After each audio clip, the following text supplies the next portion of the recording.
Okay, colleagues, welcome back. So, the next section is probably the most interesting section for our purposes in terms of our essays and exams, right? So, this interesting question, important, controversial question, does Marx have a moral critique of capitalism?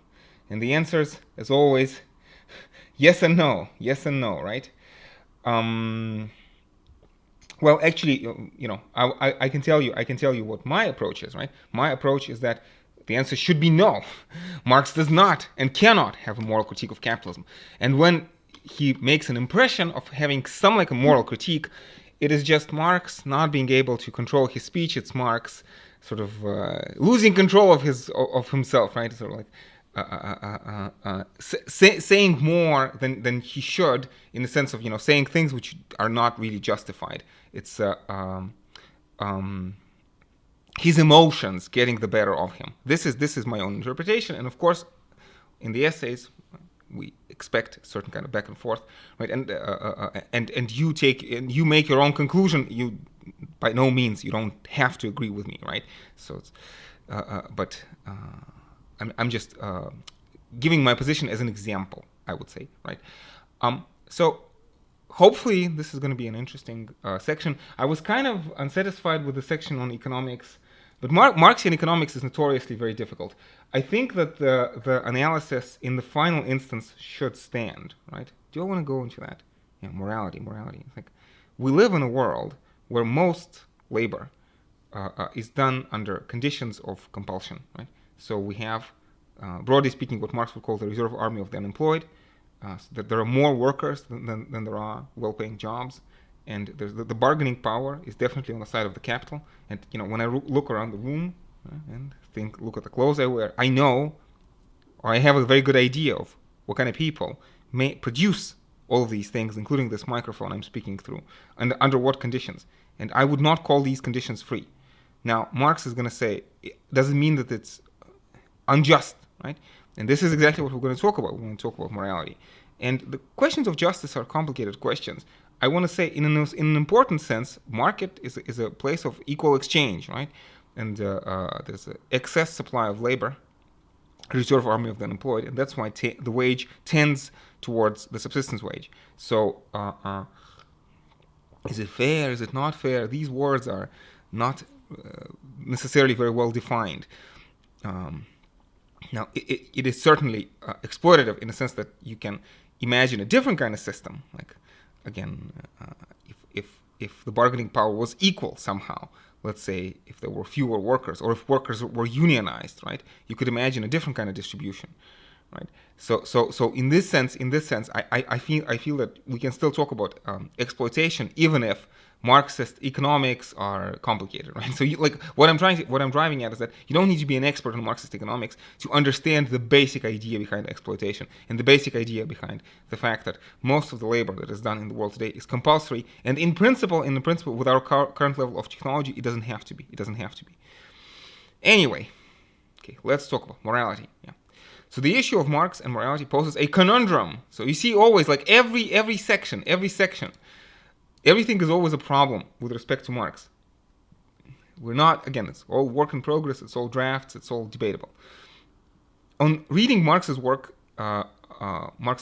at all periods of his life, there appears to be the strongest possible distaste towards bourgeois capitalist society. And it's true, again, I mentioned, right? Marx's emotions get the better of him. He certainly finds bourgeois capitalist society distasteful.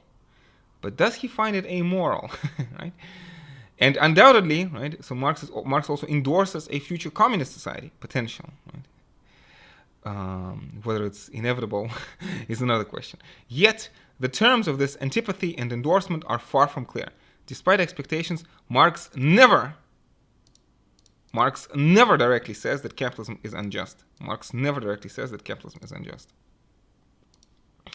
Neither does he directly say that communism would be a just form of society. You see? Important. Interesting terms for us to remember, right?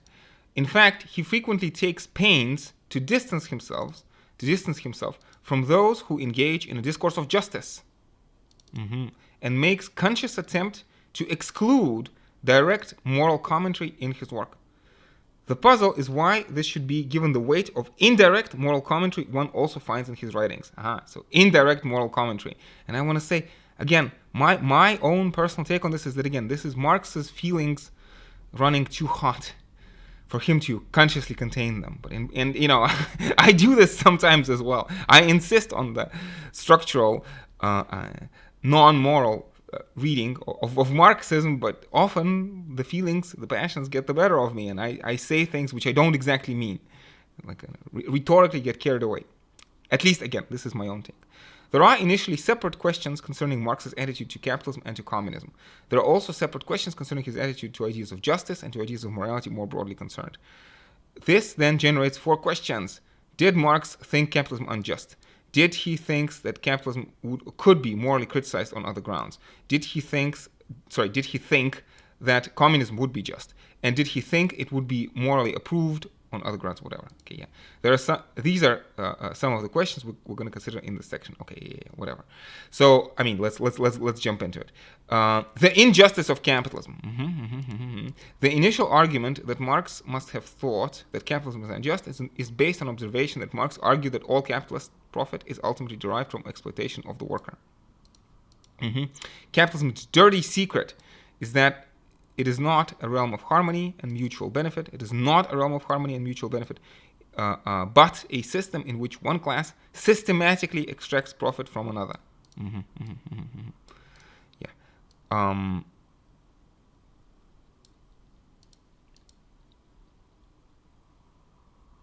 Yeah.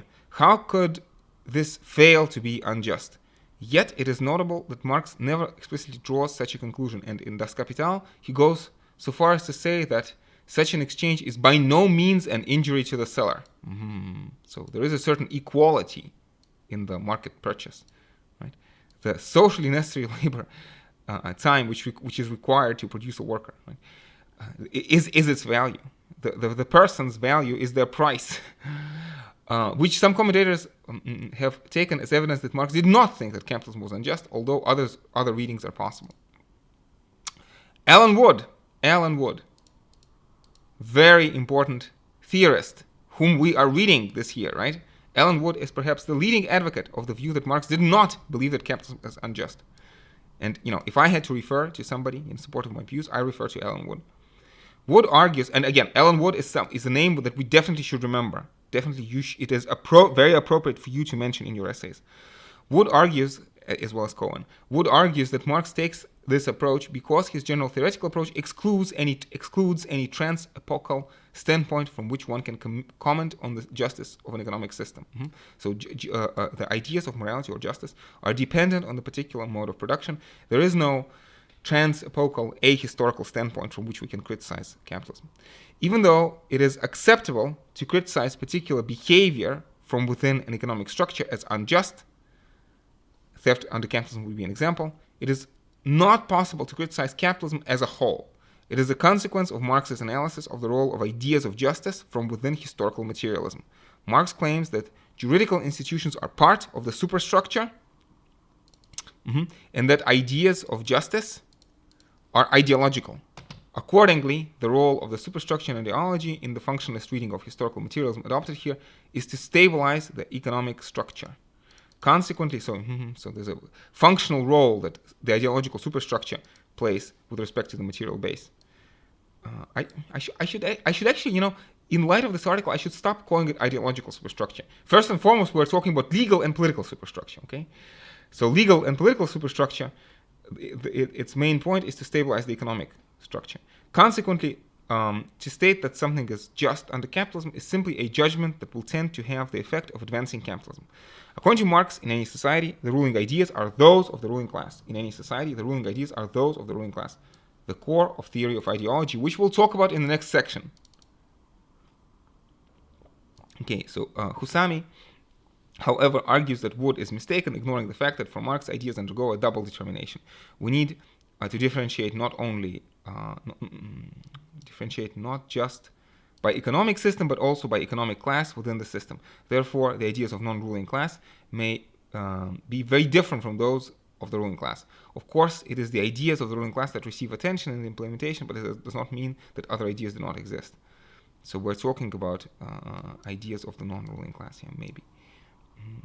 I'm not sure I'm convinced, but let's read on. Husami goes as far as to argue that members of the proletariat under capitalism have an account of justice that matches communism. So we already have ideas of communist ideas of justice emerging within the working class under capitalism. Maybe. Let me put a question mark here. I am not sure, but definitely something interesting to think about.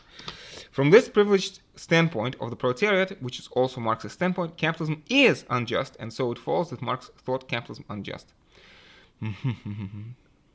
Plausible though it may sound, Husami's argument fails to account for two related points. First, it cannot explain why Marx never explicitly describes capitalism as unjust, and second, it overlooks the distance that Marx wanted to place between his own scientific socialism and that of other socialists who argued for the injustice of capitalism. Again, this sounds very, very plausible to me. Hence, because one way of looking at sciences from the standpoint of philosophy of science is that science has to be value neutral. I would tend to subscribe to this view, and I would like to view Marx through this prism as well. Nevertheless, this leaves us with a puzzle. Much of Marx's description of capitalism, his use of the words embezzlement.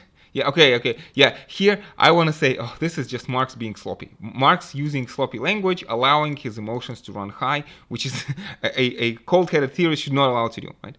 Words such as embezzlement, robbery, exploitation, they underlie the official account, right? Arguably, the only satisfactory way of understanding the issue is once more from Jerry Cohen, who proposes that Marx believed that capitalism was unjust. Okay, so this is probably potentially a point where I'm going to disagree with Cohen. So Marx did think that capitalism was unjust, but did not believe that he believed that it was unjust. Hang on a second. Believed, but did not believe? Who proposed that Marx believed that capitalism was unjust, but did not believe that he believed that it was unjust. Okay, we're going through some very interesting rhetorical gymnastics in this passage. Okay, let's read on. Interesting. In other words, Marx, like so many of us, did not have perfect knowledge of his own mind. Okay. Yeah, I am not necessarily finding this argument very convincing. In his explicit reflections on the justice of capitalism, he was able to maintain his official view, but in less guarded moments, his real view slips out, even if it was never explicit in language. Right? Such an interpretation is bound to be controversial, but it makes good sense of the text. Okay. I don't like this interpretation. I like my interpretation better. My interpretation is different.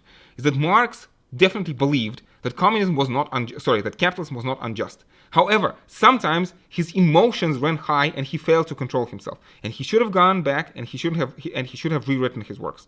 Okay, this is like Marx, failing to control his emotions, saying something in spite of himself, just like it slips out.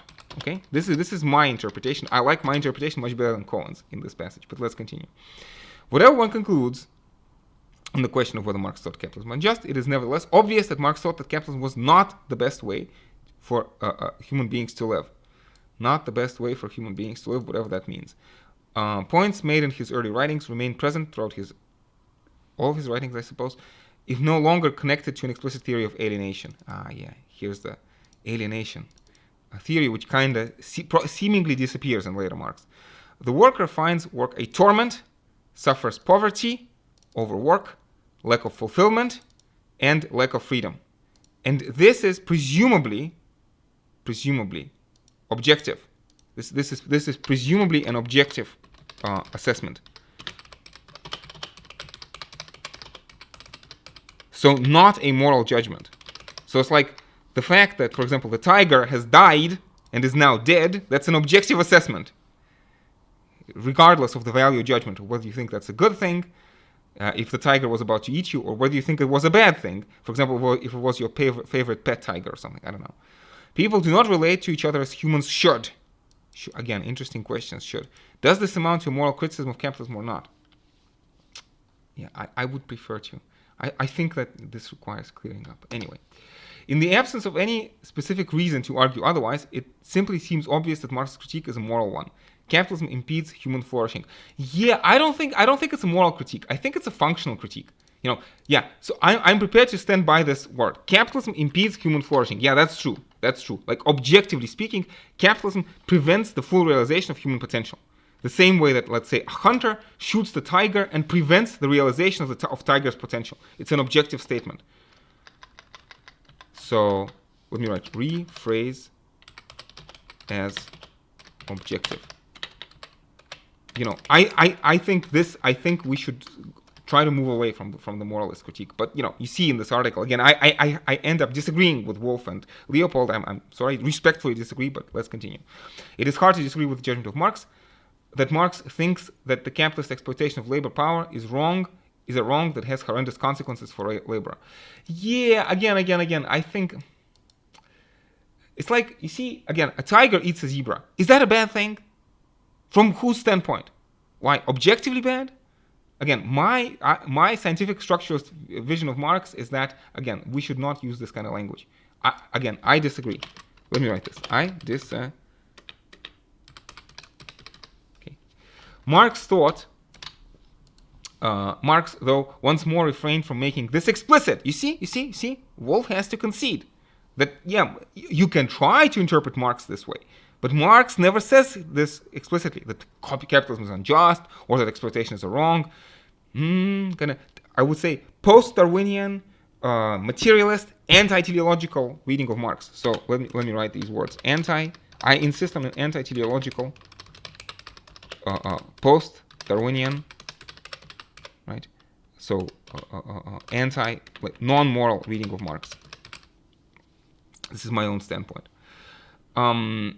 Okay, so he seemed to show no interest in locating his criticism of capitalism in any traditions of moral philosophy. By the way, let's just get Nietzsche into the sphere. What would Nietzsche say? Okay, people suffer. It's like, again, I insist on a Nietzschean reading of Marx, if you want. Beyond good and evil. Marx, beyond good and evil. Again, my tentative proposal. Back to the text. Marx seemed to show no interest in locating his criticism in any of the traditions of moral philosophy, or explaining how he was generating a new tradition. So Marx did not explain how he was generating any new tradition. So there is no moral standpoint in Marx, and I think that's right. I think Marxists can try to predict what kind of morality would triumph in communism, but this is a factual question. This is not a moral question. Okay. I hope we're clear on this point. There may have been two reasons for Marx's caution. The first was that while there were bad things about capitalism, there is, from a world historical point of view, much good about it too. So capitalism is the best thing that has happened to humanity ever. It's necessary for communism. Without capitalism, communism would not be possible. Without capitalism, communism is not possible. It's important to remember that. Capitalism is to be transcended, not abolished. Transcended, not abolished. And so I would imagine that, again, the idea is that the positive elements of capitalism would be preserved under communism. And this may be difficult to convey in terms of moral philosophy. Second, and perhaps more importantly, we need to return to the contrast between Marxian and other forms of socialism. Many non-Marxist socialists appeal to universal ideas of truth and justice, which I would say Marx and as well as Nietzsche reject, to defend their proposed schemes, and their theory of transition and the utopian socialist theory of transition was based on the idea that appealing to moral sensibilities would be the best, perhaps the only way of bringing about the new chosen society. Appealing to moral sensibilities. And again, my reading of Marx is completely non-moral in this sense. No. Workers have a common interest. Wages falling below the subsistence level force the workers to unionize. There's no appeal to morality here. Strictly materialist reading. Marx wanted to distance himself from these other socialist traditions, and the key point of distinction was to argue that the route to understanding the possibilities of human emancipation lay in the analysis of historical and social forces, not morality. Analysis of historical and social forces, not morality. Hence, for Marx, any appeal to morality was theoretically a backward step. So again, let me write this. Structural, scientific, non-moral reading. Materialist, right? Materialist. Non-moral reading of Marx. moral reading of Marx makes Marx to be an idealist, and I just don't find that plausible. Okay. So we talked about capitalism a little bit. Let's talk about communism now. This leads us to Marx's assessment of communism. Would communism be a just society? Would communism be a just society? In considering Marx's, again, you see, the way I like to phrase this in class, you remember, I would say that communism is not just. Communism is simply more attuned to the long-term development of human nature, right? So the stages of history proceed. There's a certain logic to history, right? And we need capitalism before we can have communism. But once capitalism arrives on the scene and is developed to a particular point, we're not sure if we're there yet in 2020. There's debate, right? But the point is, beyond capitalism, there's a possibility to unchain the human individual and collective creative potential, right? So it's like a river wants to flow, burst the dam, right? Once in quotes here. So this is a non-teleological, non-purposeful account, right? There are certain powers, potential within the human beings, individually and collectively, and these can be unchained in communism. So for me, I would say communism, first and foremost, is a more efficient society. And is it more humane? Is it more just? These are all terms which I'm not sure are well defined. Anyway, in considering Marx's attitude to communism and justice, again, only two viable possibilities. Either he thought that communism would be a just society, or that he thought that the concept of justice would not apply, that communism would transcend justice. Okay, maybe, I don't know. I think there's a third possibility. We could say that communism is going to have its own version of justice, right? And according to it, of course, it will be just. But, as good materialists, as good scientists, we should understand that this notion of justice is intrinsic to communism. Now, of course, Marx is also going to say that communism is going to be the first society in which there will be no room for ideology and human relations will be transparent for the first time. So maybe that's an interesting angle of attack. But let's continue. Communism is described by Marx in the Critique of the Gotha Program as a society in which each person should contribute according to their ability and receive according to their need. Talked about this in my communism video on Sunday. This certainly sounds like a theory of justice and could be adopted as such. Well, it sounds, but I'm not sure. Anyway, however, many will hold that it is truer to Marx's thought to say that this is part of an account in which communism transcends justice, as Lukes, I think this is probably Stephen Lukes, had argued. Okay, maybe. Stephen Lukes. Maybe potentially another good name to remember for the exam. If we start with the idea that the point of ideas of justice is to resolve disputes, then a society without disputes would have no need or place for justice. Well, this sounds idealistic. I'm sure there's going to be crime in communism. I think this is just utopian to say that there will be no crime. There will definitely be less crime in communism, but I think there will be some crime in communism. Right? Lenin writes about citizen militia, which is why, again, the Soviet Union talked about militia rather than police, right? Citizen militia, who will take care of crime, rare as it does, right? And there's the idea of reappropriation of police functions into society. Back into society. Anyway, we can see this by reflecting upon the idea of the circumstances of justice in the work of David Hume. Wow, this is very interesting. Okay. Hume argued that if there was enormous material abundance, So Hume talks about limited scarcity and limited benevolence. All right. Material abundance, if everyone could have whatever they wanted without invading another's share, we would never have desired rules of justice. Well, Marx does, I think it's important to remember, in German ideology, Marx talks about He talks about how in communism, egoism and altruism are the same thing.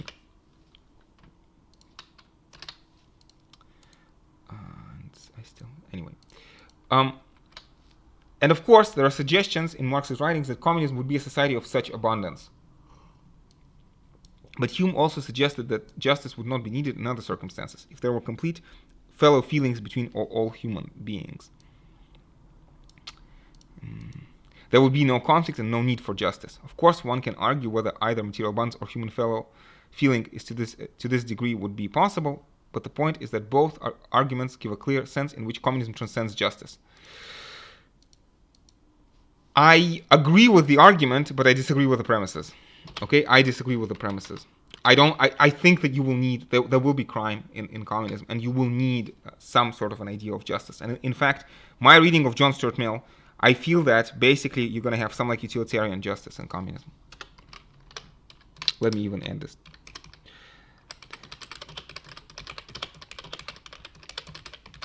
Ask me in the seminar if you want, I could elaborate. Nevertheless, we remain with the question of whether Marx thought that communism could be commended on other moral grounds. On a broad understanding in which morality, so other moral grounds, broad understanding in which morality, perhaps better to say ethics, is concerned with the idea of living well.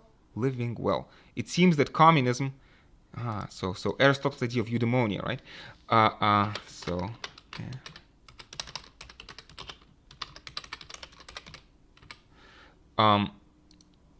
It seems that communism can be assessed favorably in this light, right? So in the sense that communism allows the unchaining, right, the fuller or full expression of human creative potential. Yeah, I like this argument, and I think it's it's a fine argument to be made even by a naturalist, materialist. It's a non-moral argument, I would say. One compelling argument is that Marx's career simply makes no sense unless we can attribute such a belief to him. But beyond this, we can be brief in that considerations adduced in section 2, probably this is a section on alienation, apply again. Communism clearly advances human flourishing in Marx's view. The only reason for denying that, in Marx's vision, it would amount to a good society in a theoretical antipathy to the word good. And here the main point is that in Marx's view, communism would not be brought about by high-minded benefactors. Communism would not be brought about by high-minded benefactors of humanity, quite possibly. And again, it seems to me I agree with this. Communism is not brought about by high-minded benefactors. It's brought about by material necessity. Wages falling below subsistence, I would say. Quite possibly, Marx's determination to retain this point of difference between himself and other socialists led him to disparage the importance of morality to a degree that goes beyond the call of theoretical necessity. Let me also, I again, respectfully disagree with Wolff and Leopold. Again, I insist on a non-moral reading of Marx, and I want to say, again, objectively speaking, right, human beings have certain potentialities, and communism is a more efficient society. It allows freer expression of human creative potentiality, which incidentally makes human beings feel better. But that's kind of neither here nor there. It's like between a zebra and a lion, whose feelings should we count? Feelings are subjective. That's the whole point. And I want an objective scientific account. Let me just add the word utopian socialism. It was never used in this article.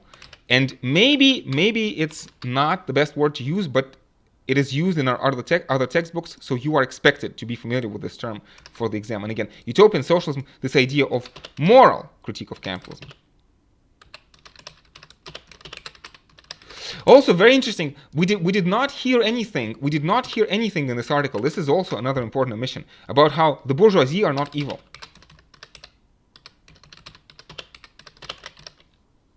Right? But instead, they are forced by the coercive laws of competition in the market.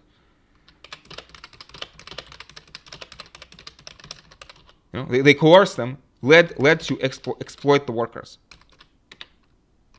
So basically, to pay them subsistence wages. It's very interesting that this article doesn't mention that. Okay, I feel this is an important omission. And also, let me add one other thing.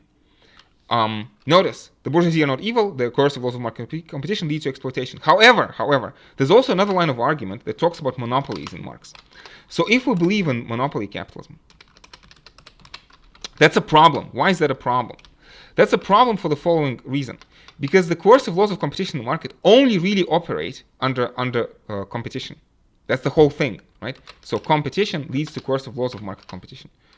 Competition leads to exploitation necessarily. In fact, it leads to wages falling below subsistence.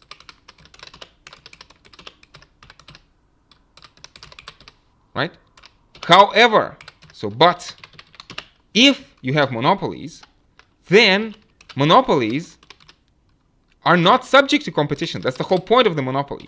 Monopolies can stop short of paying the workers below subsistence wages. Stop short of paying below subsistence wages.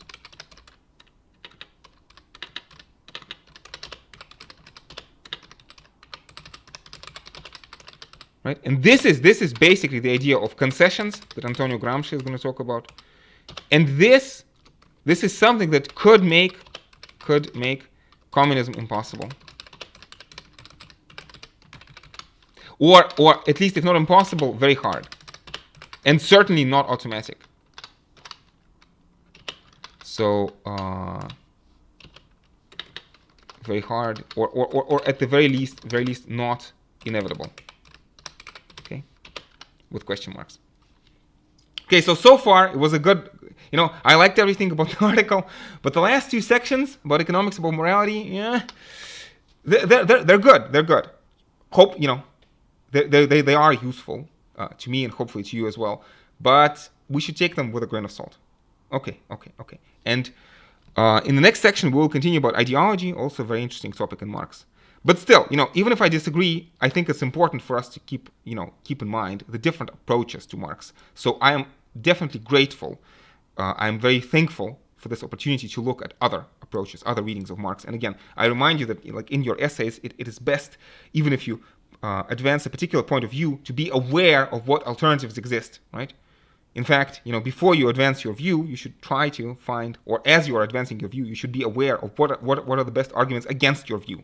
Again, this ethics of critical thinking and in general of the university. Free, John Stuart Mill, free and equal discussion. Okay, colleagues, stay safe, take care, see you in the next section. John Stuart Mill, free and equal discussion. Okay, colleagues, stay safe, take care, see you in the next section.